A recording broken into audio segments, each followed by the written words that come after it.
শওকত সাহেবের পরিবারে 4 ছেলে আর 4 পুত্রবধূ। ঈদের দিন সকাল থেকেই তাদের মধ্যে এক অঘোষিত যুদ্ধ শুরু হয়। কে কত বেশি মাংস নিজের ফ্রিজে সরাবে।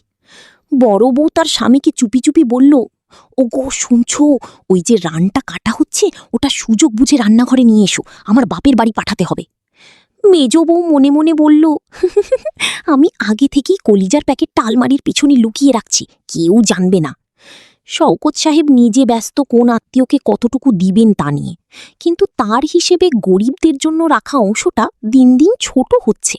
বিকালবেলা যখন ফাইনাল হিসাব করা হলো, দেখা গেল 3 মণ মাংসের মধ্যে মাত্র 20 কেজি অবশিষ্ট আছে।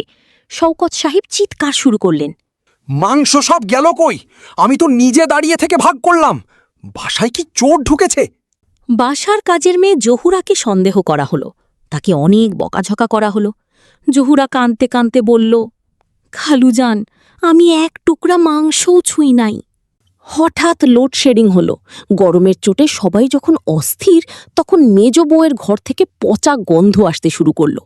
দেখা গেল অতিরিক্ত মাংস সিন্দুক আর আলমারির ভেতরে প্লাস্টিক ব্যাগে ভরে রাখায় গরমে সেগুলো পচে গেছে।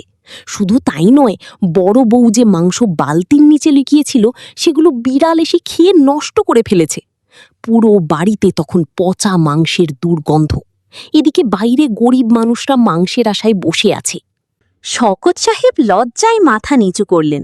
তিনি দেখলেন নিজেরা খাওয়ার লোভে তারা আল্লাহর দেওয়া নিয়ামত নষ্ট করেছে, কিন্তু হকদারদের দেয়নি।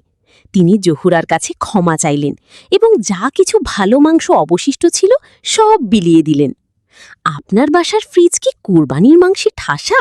সত্যটা কমেন্টে লিখুন। সাবস্ক্রাইব করে আমাদের সাথেই থাকুন।